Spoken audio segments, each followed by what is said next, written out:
Welcome back to Ghetto Garage. This week's video, we're going to be putting on the air gap intake on the old Capri behind me here. It's very noisy and very windy out here. Golly. This is actually the third intake I have bought for this car. I can get it out of here. The third intake I have bought is right here, and mainly because of the gap that we got going on in the very back, and we're just gonna, do the best and silicone the rest, if you get what I'm saying. Need to get the distributor back out of it so we have a clear passageway.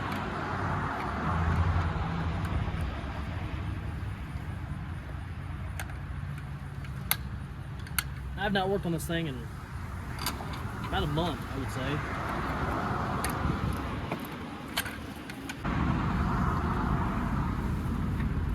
Okay, looks like all the plug wires fell off.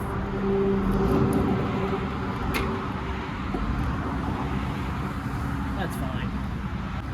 I'm gonna go ahead and mark right where my distributor is pointing right now, so when we go ahead and put it back in, we get the idea of where to put it back at. Well, at least the button, because we're gonna have to adjust timing most likely, but we'll try to get it back in that kind of area right there. Put this somewhere safe, because I lost this thing a while back.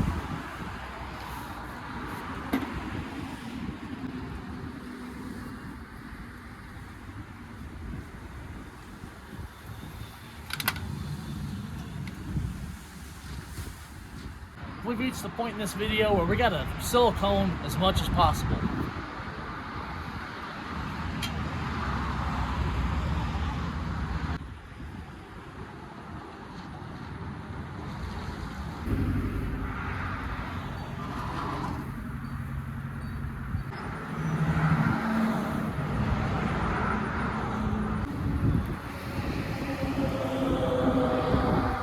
Put fat beads on the intake as well. Fat intake or fat beads on the valley down in there. Let's hope for the best this time.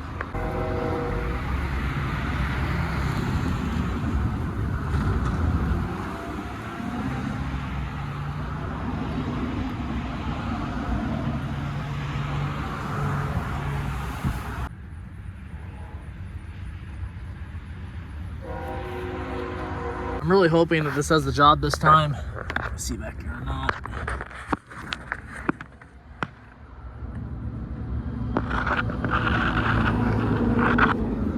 It's one of those things I wish I would have done it right the first time when the motor was out of the car. If it's still leaking after this, I am not taking it back apart until I can get it in this garage. I cannot keep taking the car apart outside. It makes it impossible to work on it. Being outside on the concrete, I only work on it in the daylight. I need to get the wagon or the truck done. The motor for the truck should be done anytime. And the wagon, it's getting there. It's actually getting movable again. It runs fine. It just needs some brake work and some doors and a window and all that good stuff. But the Capri is it runs decent. It just doesn't run very good. So if we can get it all back together and it still runs pretty bad, that's fine. I need to get it moved out the damn way so the wagon can come out later on and the Capri can come in and we can fine tune it. I just can't, I got too many stones in the fire right now, if you get what I'm saying. I want to make sure you get them torque to spec.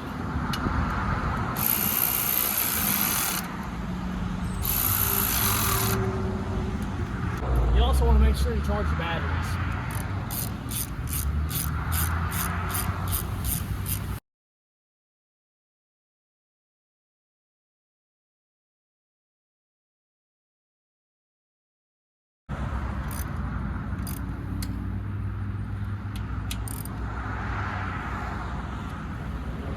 Torque to spec. Before we put the distributor back in, we need to get this fitting back on, and now that I'm looking at it, don't know how that's gonna really work. This is a big elbow fitting. I don't know, it may clear it. We'll have to see.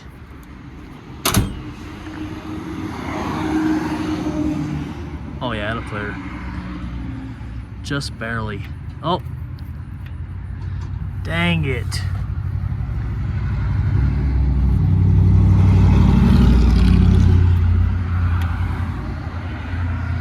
Well, that's no fun. We're just gonna have to run with this one for now. Don't really want to, but Don't really have a choice. Be all right.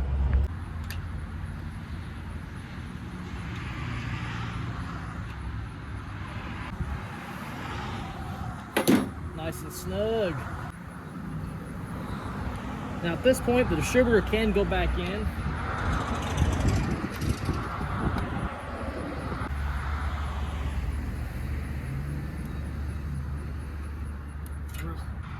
I'm telling you what is up with my luck and having clearance issues? Look at that. Really? I'm gonna go ahead and install it anyways. Golly. If we have to mess with timing that much, I mean, we have all this adjustment, we just can't go all the way that way, which we don't have that much further to go. So if it needs to go that way anymore, then I guess we could trim that up back there. We'll worry about that when that time comes. And we may end up getting a smaller distributor in this thing because it almost interferes with just about everything in here.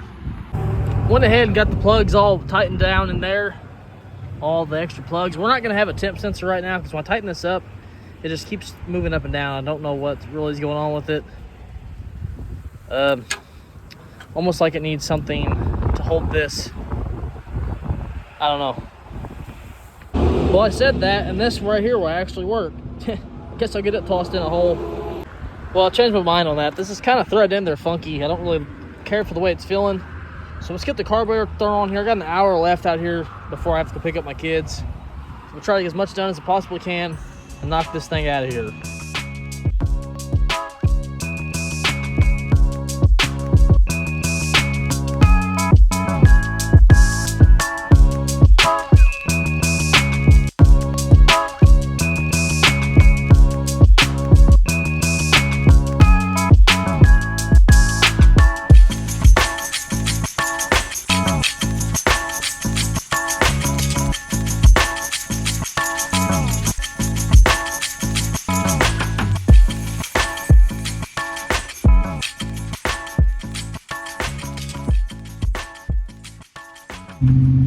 Well, I ran out of time. We're gonna have to get a smaller distributor, you guys. You know, I'll explain that and show you to it when we get back to the house. The distributor rotor and cap is just hitting everything. It's interfering with the intake. It is interfering with the coolant passage tube. It's not going my way. We need a more narrow distributor, and I'm hoping there's one out there. I'm sure there is. We may have to get one that doesn't have a coil on it and just get, I don't know, we'll have to figure it out is what I'm trying to say. Back out here, you can see where I've been talking about. It's just rubbing really bad on this, and it's rubbing on the intake. Well, I have decided we're just gonna bypass these hoses. We're gonna put some caps on this, on the bottom end of the water pump, and put a cap on this end, and just leave them off the hoses. Man, it's so freaking loud out here. Go ahead and get them on out of here.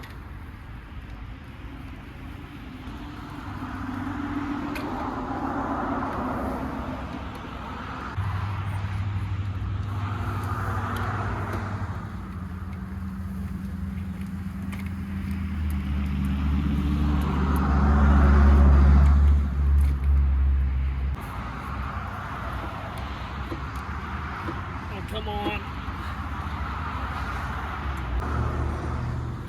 Here we go.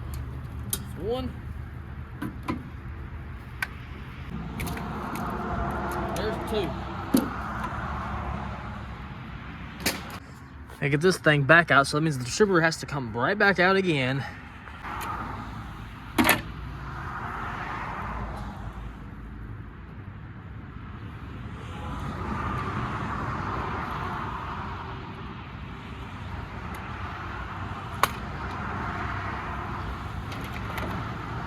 I should have a plug this big in my junk drawer. If I remember correctly. I think I threw it somewhere in the front. Oh boy, it's gonna take me a hot minute to find this guy.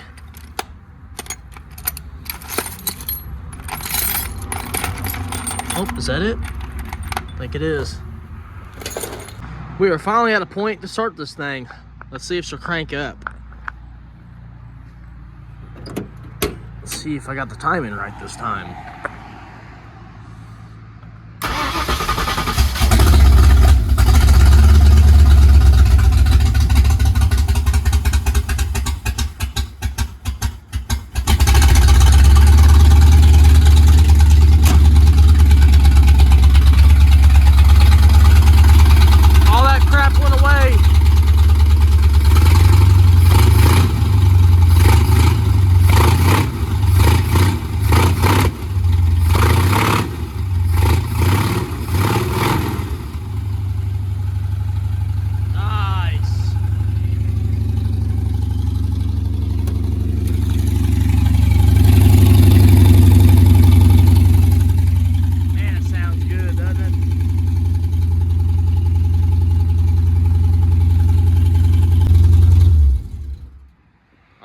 guys. As easy as that just looked, I wish it was that easy. This actually took me 4 hours yesterday to get this thing in time. Kept pulling the distributor out, kept pulling the spark plug out, let it blow my finger out, get it on compression stroke, put the distributor back in it. Did it about 100 times. And I told my dad yesterday, I said, man, this is the last time I'm doing this. I'm going in and I'm gonna research and figure out what I'm doing wrong. And then I don't know what happened. I stuck the distributor back in it, and it fired right up and it ran good, and that puttering and the carburetor finally went away. This whole time this car has been out of time. I kept getting it close, just wasn't close enough. Guess it was a tooth or two off because it was running. You guys heard it running. It just kept puttering out the carburetor. And I couldn't get it right with the distributor. It was just a little bit out. But she is running great now, and I'm excited. Now we can move on, and I can talk to you about what else happened. In the process of getting it running yesterday, I failed to put any fluid in the power steering, so you could guess what happened here. Power steering pump, she locked up while I was trying to crank it over. So I think we're gonna get a AC delete kit, get rid of the AC compressor, pull the power steering up like my old Mustang was. Because realistically, you think this car is ever gonna have AC back in it? It may. I mean, it could in a couple 20 years from now, but I'll keep the brackets and I'll keep the pump so we could ever swap it back over. Then all you need is a belt. Oh boy, a lot has happened. This thing is finally running great. I think that's all that happened. We just need to get a power steering pump, the brackets to swap it over, a belt, and the transmission fluid. And I think that is it to make this car move. Oh, and I got to get the spring return on here and a clip that will hold this throttle cable on. We gotta figure out what that is. Just other than that, man, she's running pretty great. Don't know how long this video is. Don't know if I even have enough footage to make a really good video. I don't think I do, because I didn't record 4 hours of footage yesterday because I was just troubleshooting, and oh man, it was driving me nuts. Finally got it running though. Last night I came out here and primed the car doors. Those video will probably be out by now, I would say. Yeah, it's coming out. This video will be out before, or that video will be out before the Mustang video or Capri video. Anyways, thanks for watching, you guys. Next time we see this car, I'm hoping we'll get it moving. Realistically, I can move it now if I have to. It just isn't gonna have a water pump turning. It's not gonna have a fan blade turning. It's not gonna have alt man turning. You know, it's just not gonna have all that accessories moving around on you. No power steering, obviously, because the power steering pump is gone. We gotta get that all figured out, but that's all in due time. That's a lot easier stuff now. Car is running great. I don't see any leaks underneath it either, so that's also great. The intake is seated. It is also not leaking now, so that's amazing to me. No more leakage, and this is what it's going for. No more freaking leaks. Thanks for watching, and I'll see you all in the next one. I don't know if it'll be the wagon or the Capri. We're kind of bouncing back and forth on those until I get the motor back for the blue truck, which they should be any time. They called me, or I called them 2 weeks ago. They said they think they have it in the oven or something like that. Don't know if that's a liable source or not. He said he had to check with his boss, so I don't know. I think we're getting close though, hopefully. I mean, I got all the parts to put this thing back together. Well, unless we run into something I don't have. Anyways, I'm gonna stop rambling. Thanks for watching, you guys, and I'll see you all in the next one. Peace out.